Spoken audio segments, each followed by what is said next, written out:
This video is copyright protected, which is detailed on the last slide. When troubleshooting your FLEET FLEX system snowplow, there are common procedures and steps you can take in order to help narrow down components to pinpoint where the issue lies. Being efficient while diagnosing a snowplow is important to help lessen the downtime for the customer. The first step to diagnosing an issue on any snowplow is to check the obvious. Look for loose connections, chafed or broken wires, blown fuses,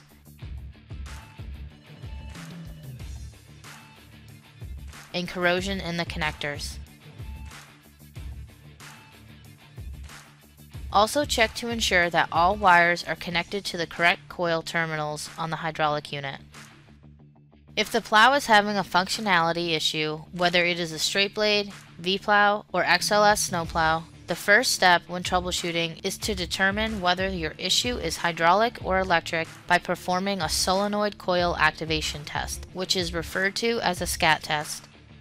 To perform a SCAT test, you will need the following tools: a 29290-2 SCAT test harness, wrench, and a blade movement chart. The blade movement charts can be found in all the mechanics guides, which are located on the public side of the website.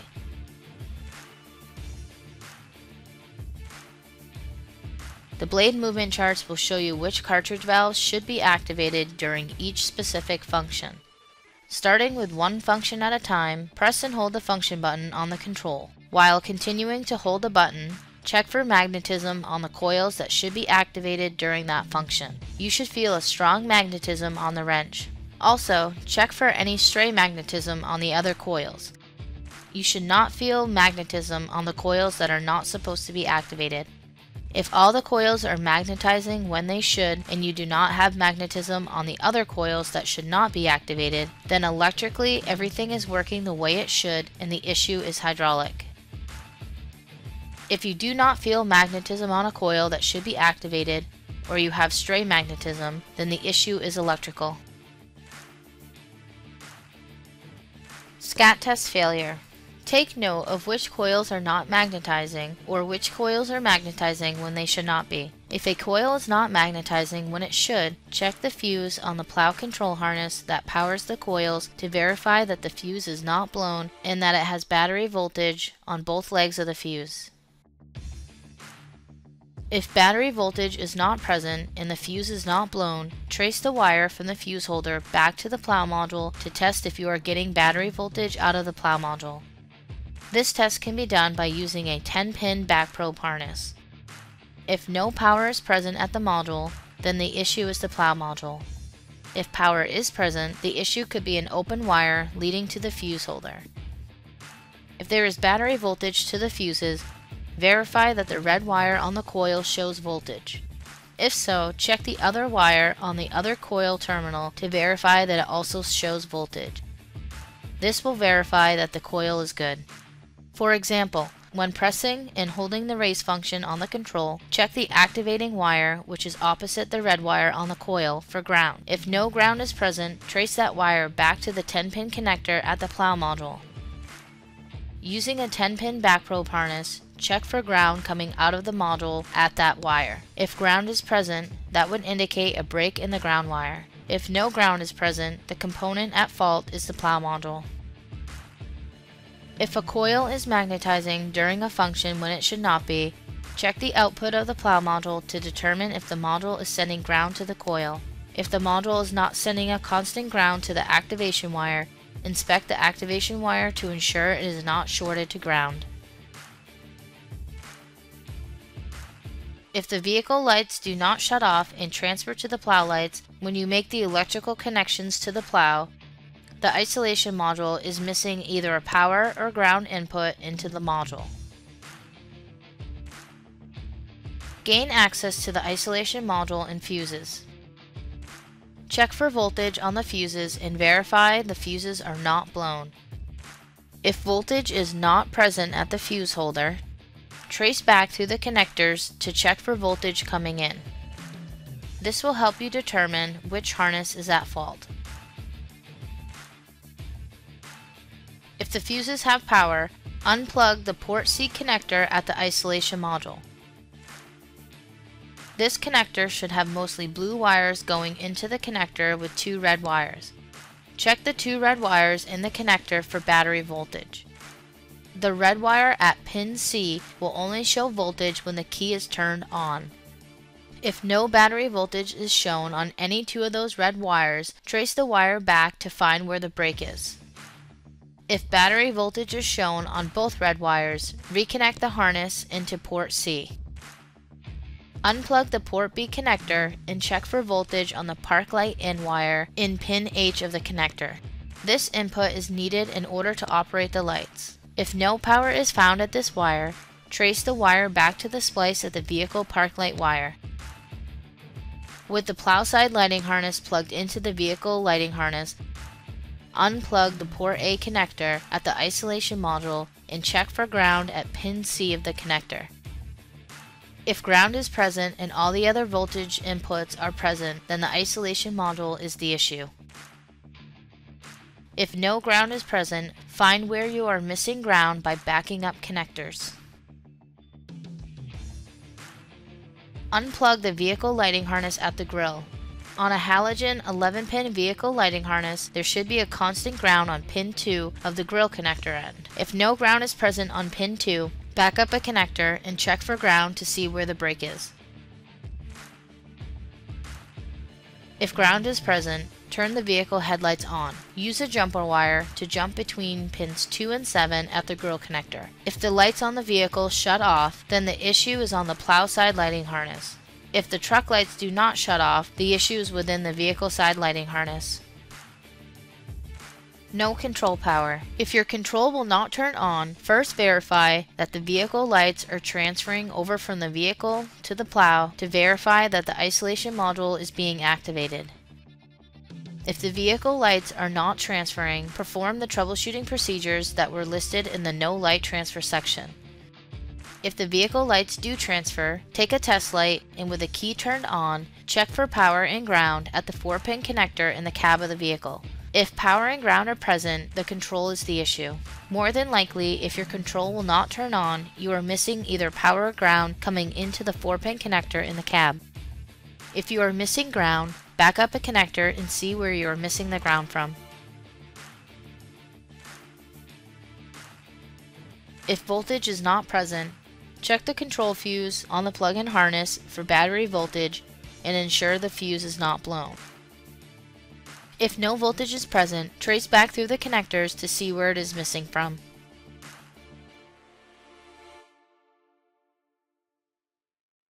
If power is present, unplug port B of the isolation module and check the input on the control power in wire. If voltage is not present, then there is a break in the plug-in harness. If voltage is present, unplug the connector at port C of the isolation module. With the key turned on, check for voltage at the red wire at pin C on the switched accessory in. If no voltage is present, then the isolation module is not receiving the switched accessory input either because the source where the wire is spliced into is not providing 12 volts or there is a break in one of the harnesses that the wire runs through. If battery voltage is present, check the control power output out of port B, pin C of the isolation module by using a 10-pin back probe harness. If no voltage is coming out of the module is at fault. If you show battery voltage coming out of the isolation module, then there is a break in one of the harnesses that the wire runs through.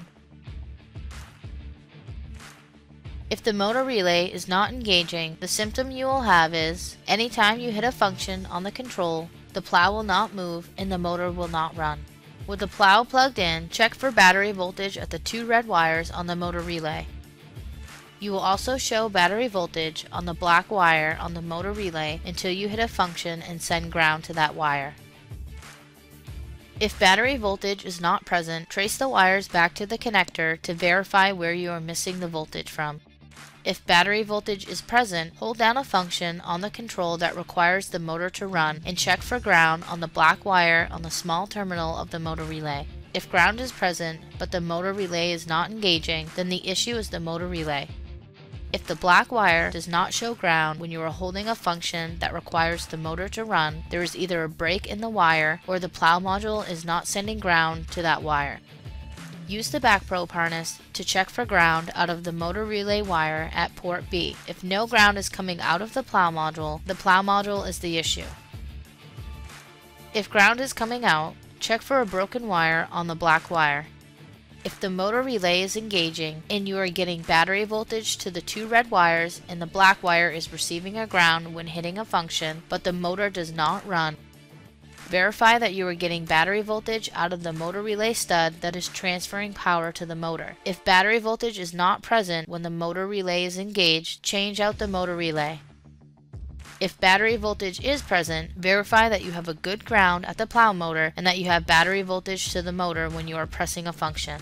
If ground and battery voltage is present at the plow motor when you are pressing a function, the motor is bad. If there is no ground, trace the ground wire through the harness and verify where the break is. If there is no battery voltage, change the wire going from the motor relay to the motor. If your plow motor starts to run immediately after you make your electrical connections from the snowplow to the vehicle without hitting a function on the control, that tells us that the motor relay is being activated when it should not be.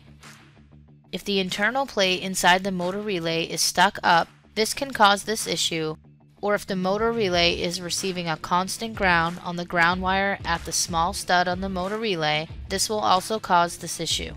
This can happen when either the ground wire is pinched and shorted to ground, or if the plow module is internally shorted and sending out a constant ground to the black wire. For safety, disconnect the battery cable at the grill. Remove the short cable at the motor relay that runs from the switch side of the motor relay to the motor. Then reconnect the grill connector. Take a test light and check for ground on the small terminal with a black wire going to it. If ground is present, unplug the port B connector at the plow module. If the motor relay disengages, change the plow module. If the motor relay is still activated, the ground wire is shorted to ground. You can also verify that the plow module is at fault by inserting the 10-pin back probe harness into port B of the plow module and checking for a ground output on the motor relay wire at pin F. Motor relay chattering. When the motor relay is chattering, this can be caused by low voltage or a bad ground. First verify, with the snowplow plugged into the vehicle, that you have battery voltage on the motor relay's two red wires. If low voltage is detected, check the battery voltage at the vehicle battery to see if the voltage is low. If the vehicle battery is low, then the issue is with the vehicle battery. If the vehicle battery is reading normal voltage and there is a drop in voltage at the motor relay, check the harnesses to see where you are dropping voltage, whether it's the vehicle side harness or the plow side harness. A bad plow motor can also cause this issue. If a motor is drawing excessive amperage, this could affect the vehicle and plow operation. If battery voltage is good at the motor relay, verify that the negative lead of the battery cable is going directly to the battery and that it is not corroded or loose. Check for any chafed wires in the harnesses to determine which harness is causing the ground issue. Control turns off when hitting a function. Anytime you have an issue with the control turning off when you hit a function, this is typically caused by a bad ground or low voltage. Check the voltages coming into the isolation module and check the ground connections in the system and verify that the negative and positive leads on the vehicle battery cable are going directly to the vehicle battery. Thank you for watching this video. For additional questions or information, please contact the technical support team for further guidance.